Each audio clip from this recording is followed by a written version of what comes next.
Hello दोस्तों, welcome back to our channel crypto शाम में आप सबका स्वागत है। आज की इस वीडियो में हम बात करने वाले हैं एक न्यू प्रोजेक्ट के बारे में जिसकी लिस्टिंग बाइनेंस के ऊपर होने वाली है। बाइनेंस ने अनाउंस कर दी है और आज के डेट में इसकी लिस्टिंग होने वाली है। आपको भी पता है कि बाइनेंस के ऊपर जब प्रोजेक्ट लिस्ट होते हैं तो अच्छा पंप करते हैं, लेकिन कुछ टाइम से मार्केट ना ही अच्छा है और ना ही बाइनेंस के ऊपर लिस्ट होते हुए प्रोजेक्ट भी हमें अच्छा मूव दिखाते हुए देखने को मिले हैं। लेकिन आज की इस वीडियो के अंदर में ये प्रोजेक्ट मुझे थोड़ा सही और अलग लग रहा है और आज की इस वीडियो के अंदर हम बात करने वाले हैं इस प्रोजेक्ट के बारे में जिसका नाम है एक्सप्रेसो। बेसिकली ESP टोकन है जो कि सीड टेक के साथ में बाइनेंस के ऊपर लिस्ट होने वाला है। आज की इस वीडियो के अंदर पूरी डिटेल में बात करेंगे और आपका बेनिफिट कहाँ है बाइनेंस के ऊपर लेने पे या फिर किसी अदर एक्सचेंज पे लेने पे, इसके बारे में आज की डेट में बात करने वाले हैं। तो बिना टाइम वेस्ट के वीडियो को स्टार्ट करते हैं। अगर आप हमारे चैनल के ऊपर में नए हैं, फटाफट हमारे चैनल को सब्सक्राइब कर लीजिए। बाइनेंस की कोई भी लिस्टिंग के रिलेटेड अपडेट होती है सबसे पहले आपको क्रिप्टो से हम चैनल के ऊपर में मिल जाती है। अगर हम बात करें ओवरऑल क्रिप्टो मार्केट $2.31 ट्रिलियन का हो चुका है। अल्ट कॉइन के अंदर अच्छा मूव थोड़ा बहुत हमें देखने को मिल रहा है। बिटकॉइन की प्राइस $66,936 के ऊपर ट्रेड करती हुई हमें देखने को मिली है। बाइनेंस की तरफ से ये एक अपडेट है यहाँ पर, इसका जो सफू फंड जो कि यहाँ पर से इन्होंने रखा हुआ है उसमें इन्होंने 4545 बीटीसी यानी कि $304 मिलियन वर्थ के बीटीसी अगेन बाय किए हैं एंड 15,000 बीटीसी यहाँ पर से ये होल्ड कर रहे हैं अराउंड वर्थ ऑफ $1 बिलियन। तो ये एक अपडेट निकल के आ रही है बाइनेंस की तरफ से बिटकॉइन के बाइंग की। अगर हम बात करें बाइनेंस की न्यू लिस्टिंग जो कि मैंने बताया आपको ESP टोकन की, तो आज के इस वीडियो के अंदर पूरी डिटेल में हम बात करेंगे इस प्रोजेक्ट के बारे में, इसका पूरा फंडामेंटल और टोकनॉमिक्स यहाँ पर जानने वाले हैं। तो अगर आप देख पा रहे होगे तो यहाँ पर बाइनेंस के अनाउंसमेंट पेज पे यहाँ पर इसका अनाउंसमेंट कर दिया गया है। इसकी लिस्टिंग जो की है वो आज के डेट में 12 तारीख को ही यहाँ पर 13 UTC इंडिया टाइम के हिसाब से अगर मैं यहाँ पर बताऊं आपको तो अराउंड यहाँ पर 6:30 बजे के आसपास देख सकते हो ऊपर में UTC है ना, और नीचे में IST है। IST इंडिया टाइम होता है 3:60 PM के अराउंड, सॉरी 6:30 PM के अराउंड यहाँ पर हमें लिस्टिंग इसकी देखने को मिलने वाली है। के रेट में यहाँ पर पूरी डिटेल में बात करते हैं। तो अगर आप देख पा रहे हो तो न्यू जो स्पॉट ट्रेडिंग यहाँ पर पेयर्स होंगे इसके, वो होंगे USDT की, USDC पे और TRY के जो कि पेयर में यहाँ पर इसकी लिस्टिंग हमें देखने को मिलने वाली है। ब्लॉकचेन की बात करें तो इथेरियम और आर्बिट्रम की ब्लॉकचेन के ऊपर है। किस तरीके का ये प्रोजेक्ट है, क्या काम करता है और डेफिनेटली यहाँ पर इसके टोकनॉमिक्स क्या है, कितना फंड इन्होंने रेज किया है, इसके बारे में जानते हैं। इसके लिए चलते हैं हम क्रिप्टो रैंक के ऊपर। आप देख पा रहे हो कि क्रिप्टो रैंक के ऊपर भी ये लिस्ट हो चुका है। 697 लोगों ने अपने वॉच लिस्ट के ऊपर इसको रखा हुआ है। आज के डेट में यहाँ पर अगर सामने में देख पाओगे तो $7.75 मिलियन का फंड इन्होंने रेज किया है, जिस तरीके से यहाँ पर सामने में हमें देखने को मिल रहा है। लेकिन अगर यहाँ पर मैं आपको दिखाऊं तो अराउंड $60 मिलियन का फंड इन्होंने रेज किया है टॉप टायर एक्सचेंजों से, जैसे कि अगर बात करें कॉइनबेस वेंचर की, ठीक है, पॉलीचैन कैपिटल ने भी यहाँ पर इनको फंड दिया है। वहीं पर अगर हम बात करें तो ब्लॉकचेन कैपिटल से भी यहाँ पर इन्होंने फंड रेज किया है। देन उसके बाद टायर 2 की अगर बात करें तो टायर 2 में भी बहुत सारे नाम आपको देखने को मिल रहे हैं। टायर 3 में जेमिनी एक्सचेंज की तरफ से यहाँ पर फंड इन्होंने रेज किया है। टेरा कॉर्पोरेशन की तरफ से भी यहाँ पर फंड इन्होंने रेज किया है। तो ये प्रोजेक्ट तो है पुराना, ऐसा नहीं है कि अभी का प्रोजेक्ट है, पुराना प्रोजेक्ट है और अभी के टाइम पे इसकी लिस्टिंग हमें देखने को मिल रही है। प्राइवेसी और बेसिकली डाटा सर्विस के ऊपर, ये डाटा एबिलिटी के ऊपर काम कर रहा है। किस तरीके का प्रोजेक्ट है, सिंपल भाषा में समझा दूं तो जिस तरीके से इथेरियम को स्केलिंग करने के लिए लेयर 2 बनाए जाते थे, उसी तरीके से लेयर 2 को स्केलिंग करने के लिए इस प्रोजेक्ट को बनाया गया है। और ये प्रोजेक्ट आज के डेट में बहुत ही बढ़िया तरीके से EVM compatible blockchain offering scaling and privacy solution for Web3 जो कि एप्लीकेशंस है उनके लिए यहाँ पर ये काम कर रहा है। आज के डेट में यहाँ पर आपको मैं और डिटेल में यहाँ पर समझा देता हूँ। जिस तरीके से इन्होंने फंड रेज किया है, देख सकते हो वहां पर 60 दिखा रहा था, टोटल यहाँ पर इन्होंने $67.75 मिलियन का फंड रेज किया है, जो कि $7.75 मिलियन का 11% फंड पब्लिक सेल से हुआ है। और फंडिंग जो राउंड हुआ है यहाँ पर से, जिसमें यहाँ पर VCs होते हैं, बड़े बड़े इन्वेस्टर्स होते हैं, उनसे लगभग $60 मिलियन का फंड रेज किया है, यानी कि $89 मिलियन का। वैल्यूएशन क्या थी, $400 मिलियन की वैल्यूएशन के ऊपर में, जहां पर बाइनेंस वॉलेट ने भी यहाँ पर इन्वेस्टमेंट कराया। $3.75 मिलियन का फंड इन्होंने लिया है। 0.0696 जो कि प्राइस यहाँ पर आप देख पा रहे हो 0.069 सेंट की प्राइस के अराउंड यहाँ पर इन्होंने इस टोकन को लिया है सेलिंग में, ठीक है। वहीं पर अगर हम बात करें तो 400 मिलियन के वैल्यूएशन से $4.4 मिलियन का कैपिटल लॉन्च पैड ने यहाँ पर जो कि ये फंड लिया आईडीओ के अंदर में। और भी यहाँ पर से बड़े बड़े नाम आपको देखने मिल रहे हैं, जहाँ पर $32 मिलियन का फंड रेज इन्होंने सीड टाइम पे सीड राउंड में किया था। कॉइनबेस वेंचर का नाम था, पॉलीचैन कैपिटल का नाम था, ब्लॉकचेन कैपिटल का नाम, और भी बड़े नाम आपको देखने को मिल रहे हैं। अब अगर हम बात करें इसके टोकनॉमिक्स की, तो अगर आप देख पा रहे हो तो यहाँ पर जो इनिशियल वैल्यूएशन जो कि आपको मैंने बताया, वैल्यू जो थी वो $402 मिलियन की है। फुल्ली डिलेटेड वैल्यू की बात कर रहे हैं तो, है ना। अगर आप देखो तो एलोकेशन जो टोटल सप्लाई है वो है 3.59 बिलियन की। जी हाँ दोस्तों, 3.59 बिलियन की जो कि सप्लाई इसकी टोटल है यहाँ पर आज के रेट में। पब्लिक सेल में इन्होंने 2.49% यानी कि 89.56 मिलियन टोकन जो कि डिस्ट्रीब्यूट किए हैं। अगर हम बात करें किस तरीके से एलोकेट किया है यहाँ पर इन्होंने, तो आप देख पाओगे जो कि कंट्रीब्यूटर के लिए 27.36% सप्लाई रखी गई है, फ्यूचर एंड एंड ड्रॉप के लिए और इंसेंटिव के लिए 24.81% सप्लाई,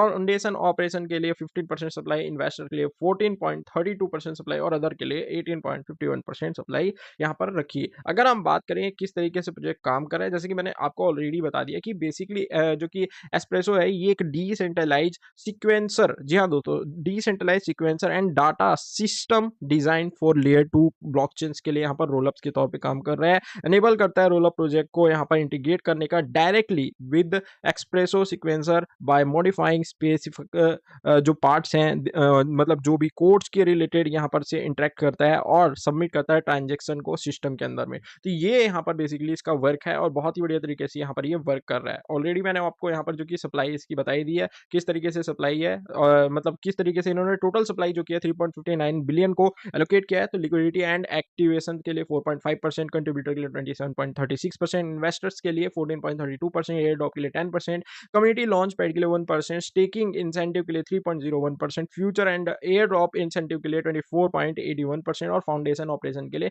15% सप्लाई को यहाँ पर एलोकेट किया, डिस्ट्रीब्यूट किया। आई होप आपको क्लियर हो गया है ना। अगर हम बात करें यहाँ पर से और यहाँ पर से इनके जो रोड मैप है, तो रोड मैप के रिलेटेड अभी डिटेल्स यहाँ पर से आई नहीं है अभी तक। हमें बाइनेंस की तरफ से रिसर्च रिपोर्ट जो की है वो इनकी मिली नहीं है, लेकिन ओवरऑल प्रोजेक्ट मुझे सही लग रहा है। अगर यहाँ पर से लेयर 2 प्रोजेक्ट जो किया है वो काम करते हैं डेफिनेटली अच्छी तरीके से, तो उनकी स्केलिंग के ऊपर में ये काम करने वाला है। तो अगर आप चाहो तो इस प्रोजेक्ट के ऊपर ध्यान दे सकते हो। मुझे इतना भी खास फिलहाल के टाइम पे जब मैंने पूरी तरीके से चीजें देखी है, तो इतना भी बड़ा ऐसा कुछ खास प्रोजेक्ट नहीं लगा। लेकिन ठीक है, फिर भी जैसा है मेरे हिसाब से नॉर्मल है। अगर आपको लग रहा है कि इन्वेस्ट करना चाहिए तो डेफिनेटली आप कर सकते हैं अपनी ऑन रिसर्च करने के बाद आफ्टर लिस्टिंग। लेकिन अभी एक चीज को ध्यान रखना है, टेलीग्राम को और ट्विटर हैंडल को आप ज्वाइन कर लीजिएगा। जो भी अपडेट्स वगैरह इस प्रोजेक्ट के रिलेटेड आएगी सबसे पहले आपको ट्विटर के ऊपर में मिल जाएगी। कोई भी अपडेट होती है कोई भी प्रोजेक्ट के रिलेटेड, डेफिनेटली हमें उनका ट्विटर हैंडल को फॉलो करके रखना चाहिए। आज के डेट में यहाँ पर इनके ट्विटर हैंडल के ऊपर 1,60,000 लोग आज के डेट में इनको फॉलो कर रहे हैं। अगर आपको समझ में आ गया तो डेफिनेटली आप इस प्रोजेक्ट के साथ जा सकते हैं, है ना। बाइनेंस के ऊपर में जो लिस्टिंग होती है ना स्टार्टिंग में, डेफिनेटली उसकी प्राइस के अंदर एकदम से शूट अप हमें देखने को मिलता है और बहुत तगड़ी तरीके से पंप होता है। अगर आप उसी टाइम पे एंट्री ले ले तो आपके रिस्क फैक्टर बढ़ जाते हैं, आपका लॉस होने के चांसेस बहुत ज़्यादा हाई होते हैं। और मैं कभी आपको रिकमेंड नहीं करता ये चीज़ कि जैसे ही कोई न्यू प्रोजेक्ट लिस्ट हो रहा है फटाक से बाय कर लो। आपके लिए सेफ और सरल तरीका मैं बता देता हूँ। आप दोस्तों मुद्रेक्स एक्सचेंज के ऊपर में इस टोकन को ले सकते हैं, क्योंकि बाइनेंस के ऊपर लिस्टिंग होने के बाद मुद्रेक्स एक्सचेंज के ऊपर भी अवेलेबल हो जाएगा। और सबसे बेस्ट चीज क्या है, बाइनेंस के ऊपर लिस्ट जब तुरंत ये होता है तो हम एकदम हड़बड़ी में उसके अंदर इन्वेस्ट कर लेते हैं, बाय कर लेते हैं, जहाँ पर हमारे लॉस होने के चांसेस बहुत ज्यादा होते हैं। क्योंकि जिनको भी एयर ड्रॉप मिला होता है या फिर जो भी चीजें होती है डेफिनेटली वो सेल करने लग जाते हैं। लेकिन मुद्रेक्स के ऊपर में आफ्टर कुछ देर के बाद में ये मार्केट में जो कि लिस्ट होने के बाद बाइनेंस के ऊपर होने के बाद तब आता है। तो यहाँ पर आपका जो टोकन है वो सेफ हो जाता है। कहीं ना कहीं उसकी प्राइस जितनी डिक्रीज होनी होती है हो जाती है। फिर यहाँ पर से एक नया जो कि हमें मूव देखने को मिलता है उस टोकन के ऊपर में। मे बी मैं रॉन्ग भी हो सकता हूँ, बहुत बार टाइम चीजें ऐसी होती है, लेकिन कहीं ना कहीं बहुत बार ऐसा होता है कि जब एक कॉइन एकदम ज्यादा गिर जाता है तो अगेन उसके अंदर बाइंग होती है, अगेन एक्यूमुलेशन यहाँ पर स्टार्ट हो जाता है। तो मेरे हिसाब से मुद्रेक्स एक्सचेंज जो कि FIU रजिस्टर्ड है, इंडियन एक्सचेंज है और बहुत ही बढ़िया तरीके से, बहुत ही तगड़ी तरीके से वर्क कर रहा है। न्यू टोकन आपको फटाफट यहाँ पर मिल जाते हैं। 650 प्लस क्रिप्टो कॉइन्स है जिसके ऊपर आप ट्रेड एंड इन्वेस्टमेंट कर सकते हैं। FIU से रजिस्टर्ड है जिसके कारण आपको कोई भी P2P का झंझट नहीं है ना। कोई भी आपको टेंशन नहीं है कि टैक्स पे करना है कब करना है, क्योंकि जब भी आप ट्रेड करोगे यहाँ पर ट्रांजेक्शन करोगे आपका 1% का TDS कट जाएगा, ठीक है। और डेफिनेटली आपको वो अपडेट हो जाएगा जब आप जो कि यहाँ पर से टैक्स जो कि फाइल करोगे उस टाइम पे आपको वो शो होने लग जाएगा। तो वहां पर आप इजी तरीके से फाइल कर पाओगे अपने टैक्सेशन को। 2018 से यहाँ पर जो कि है वर्क कर रहा है। आज के डेट में seamless and secure crypto investing platform है, ग्लोबली कंप्लाइंट है इंडिया के साथ साथ इटली में, EU में भी। और इंस्टेंट डिपॉजिट एंड विड्रॉल का ऑप्शन आपको देखने को मिलता है, जहां पर आप UPI से भी डिपॉजिट कर सकते हैं इजी तरीके से और विड्रॉल कर सकते हैं अपने बैंक अकाउंट के अंदर इजी तरीके से, जहां पर आपका कोई P2P का टेंशन नहीं है, अकाउंट फ्रीज होने का टेंशन नहीं है। बहुत ही बढ़िया तरीके से ये अपनी सर्विस जो कि आज के डेट में ऑफर कर रहे हैं। आप इनके एक्सपर्ट सपोर्ट में भी यहाँ पर जो कि कॉन्टैक्ट कर सकते हैं अगर आपको कोई दिक्कत होती है। बहुत ही बढ़िया तरीके से ये रिस्पॉन्स कर रहे हैं आज के डेट में, है ना। अगर हम बात करें तो बहुत ही बढ़िया एक्सचेंज तो है। यहाँ पर आपको क्रिप्टो अंदर इन्वेस्टमेंट करने का ऑप्शन मिलता है, लेकिन अगर आप क्रिप्टो टैक्स को सेव करना चाहते हैं, 30% टैक्स नहीं देना चाहते, है ना, और अगर आपको ट्रेडिंग में इंटरेस्ट है तो फ्यूचर ट्रेडिंग आप कर सकते हैं। 500 प्लस ट्रेडिंग पेयर्स आपको मिलते हैं। अब देखो दोस्तों, फ्यूचर ट्रेडिंग में आपके टैक्स कैसे बच जाएगा, बिकॉज़ फ्यूचर ट्रेडिंग है, कॉन्ट्रैक्ट ट्रेडिंग होता है। कॉन्ट्रैक्ट ट्रेडिंग का जो भी इनकम होता है वो आपका बिज़नेस में शो होता है। तो वहाँ पर से जो अमाउंट आपको मिलेगा वो आप बिज़नेस में शो कर सकते हैं एंड डेफिनिटली आप अपने फंड को लीगली तरीके से टैक्स से पे करने से बचा सकते हैं। लेकिन यहाँ पर अपने सीए से ज़रूर कंसल्ट कर लेना। मैं कोई फाइनेंशियल एडवाइज़र या फिर डेफिनिटली सीए नहीं हूँ, है ना? इस चीज़ का आपको ज़रूर ध्यान रखना है। आई होप आपको क्लियर है। मैं अगेन बोलूँगा कि बहुत ही बढ़िया तरीके से मुद्रा एक्सचेंज वर्क कर रहा है। मैं भी पर्सनली इसको यूज़ कर रहा हूँ। कॉइनसेट जैसे फीचर है जहाँ पर आप एसआईपी कर सकते हैं। अभी मार्केट इतना ज़्यादा डाउन है जहाँ पर हम एसआईपी करने का या फिर म्यूचुअल फंड के अंदर जैसे इन्वेस्ट करते हैं तो वो बेस्ट टाइम है। यहाँ पर म्यूचुअल फंड जैसा एसआईपी जैसा यहाँ पर सिस्टम मिलता है कॉइनसेट का और इस फीचर का आप यूज़ कर सकते हैं। ये सभी एक्सचेंजों के ऊपर ऐसे फीचर अवेलेबल नहीं है। मुद्रेक्स आपको प्रोवाइड करता है तो आप इसका भी यूज़ कर सकते हैं। इसके ऊपर डेडिकेटेड वीडियो बना रखा हूँ। अगर आपको चाहिए तो आप मुझे नीचे कमेंट कर दीजिएगा, मैं लिंक शेयर कर दूँगा। आई होप आपको क्लियर है। तो डेफिनिटली दोस्तों अगर आप यहाँ पर से इस एक्सचेंज का यूज़ करना चाहते हैं, बहुत ही बढ़िया तरीके से वर्क कर रहा है। देख सकते हो जितने भी कॉइन्स टॉप गेनर में है, जितने भी बाइनेंस के ऊपर लिस्टेड होते हैं, वो सब यहाँ पर कॉइन आपको देखने मिल जाएँगे। हर एक अपडेट्स आपको यहाँ पर टाइम मिलता रहेगा। बहुत ही बढ़िया तरीके से मुद्रा एक्सचेंज वर्क कर रहा है। सो लिंक डिस्क्रिप्शन में फटाफट जाइए, अपना अकाउंट क्रिएट कीजिए और केवाईसी कंप्लीट करके क्रिप्टो मार्केट के अंदर इन्वेस्टमेंट की और ट्रेडिंग की जर्नी स्टार्ट कीजिए। आई होप आपको क्लियर है। अगेन बोलूँगा crypto market highly volatile and risky asset है। अपनी ऑन रिसर्च, ऑन रिस्क के ऊपर ही कीजिएगा। मैं कोई फाइनेंशियल एडवाइज़र नहीं हूँ। क्रिप्टो मार्केट के अंदर उतना ही पैसा इन्वेस्ट करिए जितना आप खोने के लिए रेडी हैं। सो आई होप आपको क्लियर है। ये था ईएसपी टोकन के रिलेटेड में जो भी चीज़ें थी मैंने आपके साथ शेयर कर दी है। अब आपका क्या ओपिनियन है कमेंट करके बताइएगा। आई होप आपको क्लियर है। आई होप ये वीडियो आपको अच्छी लगी है। वीडियो अच्छी लगी वीडियो को लाइक कीजिएगा। हमारे चैनल को सब्सक्राइब कीजिए और टेलीग्राम चैनल को भी मस्ट ज्वाइन कर लीजिएगा क्रिप्टो मार्केट से अप टू डेट रहने के लिए। कोई भी अपडेट होती है फटाफट आपको यहाँ पर मैं शेयर कर देता हूँ। So thank you guys for watching this video. ऐसे वीडियो हमारे साथ बन रहे हैं। मिलते हैं नेक्स्ट वीडियो में।